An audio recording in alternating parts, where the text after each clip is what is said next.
Golfers, do you hit your irons pretty straight, but you still struggle with slicing the driver off to the right?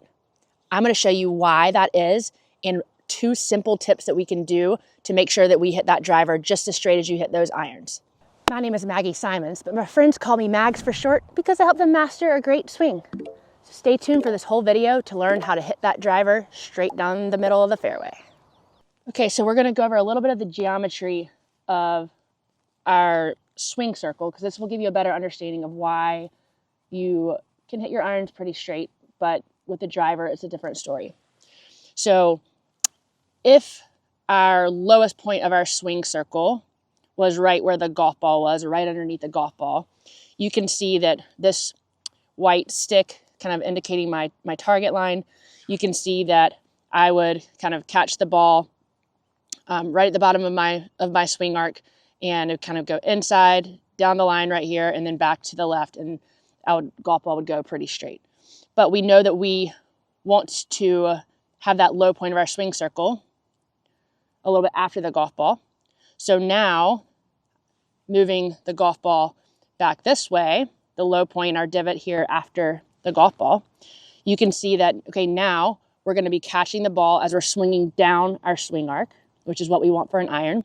But you can also see that because of where the golf ball is, it's also going to be swinging a little bit to the right.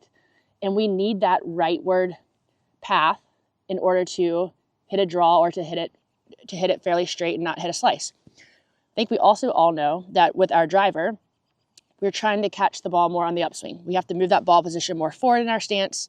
We're trying to hit up on it a little bit. So now if the golf ball's up here, now that low point of my swing arc is behind the golf ball. I'm catching the ball on the upswing as that swing circle is starting to go back up. But you can also see at this point, when the swing circle is going back up, it's also going to the left. So without any other adjustments, that swing circle is going to the left. Our path is going to go to the left, and a left path creates a fade or a pull or a slice. So in order to hit it straighter or draw the ball, we have to shift this swing direction a little bit more to the right. So that's what we're going to talk about in these couple of drills and setup changes to help us hit our driver a little bit straighter. So we don't swing straight back and through. When we swing on this arc, we have to manage the club face. And I would say the biggest thing that you have to fix if you're slicing the golf ball with your driver is your club face. Because we could get you to swing out to the right all day long, but if your club face is open, you're going to hit it even more to the right than you already do. So I love the analogy of a paddle, a racket, of hitting a topspin forehand.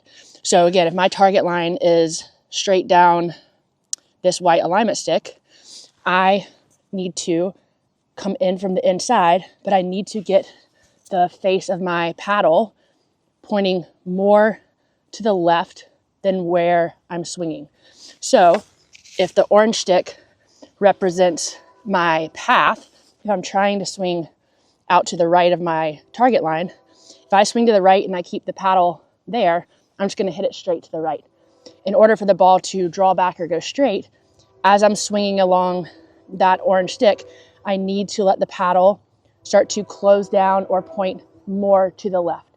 Now, ideally, to hit a playable draw, a playable straight shot, right, the ball would start a little to the right of our target line. But initially, I don't even care if it starts a little to the left. We have to get the face a little bit closed. So even if our path initially isn't perfect, we have to work on getting that face closed.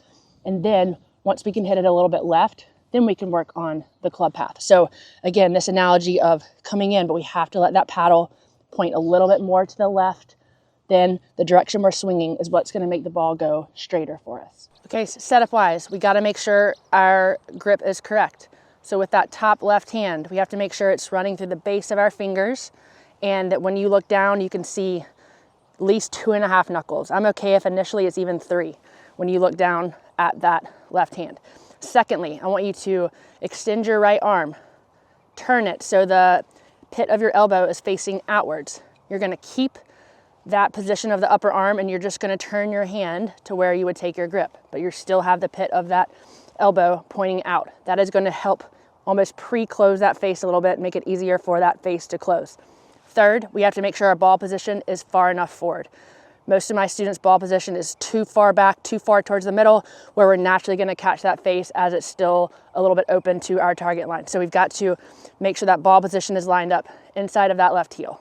So grip, elbow tucked, and ball position are the three setup things that we have to make sure we are doing first before we attempt to swing the golf club. Okay, so I'm double checking my grip, making sure I can see 2.5, 3 knuckles. I've got the ball position inside that left heel.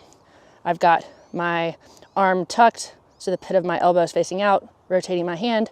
So I'm pre-closing that face. And again, I'm gonna hit just a small little swing, making an attempt to really get that club face closed. See that ball going to the left. Okay, perfect.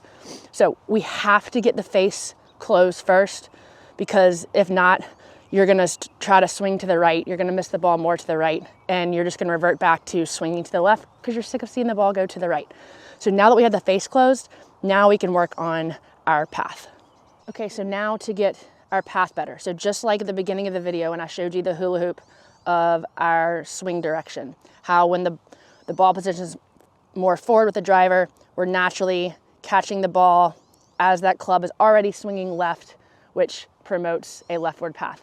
So we're gonna change our alignment a little bit to shift that baseline a little bit more to the right. So again, if the orange stick is my target line, I'm gonna set up and I'm gonna shift, drop that right foot back. I'm gonna shift all my body lines a little bit more to the right. So even my chest is gonna point a little bit more back to the right, shoulder line, everything going a little bit more to the right to help promote that path swinging a little bit more to the right as I'm feeling the face close. So still double checking my grip, still getting my elbow tucked and ball positions forward. I've just shifted my baseline a little bit to the right, and now I'm gonna try to swing along the line of my feet as I close the face. Okay, and I got a nice kind of over-exaggerated draw there. And if you're somebody that struggles with swinging a little bit too far to the left, you might just see it go really straight or have a little bit of a baby fade, and that's okay. We're just trying to hit our driver straighter. It doesn't even have to be a draw initially. We're just trying to get rid of those big banana slices or the big pulls to the left. So if we can get the face a little bit more closed, get that path a little bit more neutral, swinging more to the right, you're gonna hit a lot straighter shots and eventually a draw if that's the ideal ball flight that you're looking for. So now you should have a better understanding of why you're able to hit your irons pretty darn straight, but with a driver, it's just a different story. And I guarantee you, if you do those two things of getting the club face more closed, shifting your baseline of your stance more to the right, that you will hit the ball a lot straighter off the tee. Thank you so much for watching. And if you would like some more personalized instruction one-on-one with me, we can do so through the Skillist app, and I have that link in the description below. Also, if you like this video, I would appreciate it if you would subscribe to my channel so I can continue to bring you content like this every single week. Thanks so much for watching, and we'll see you later.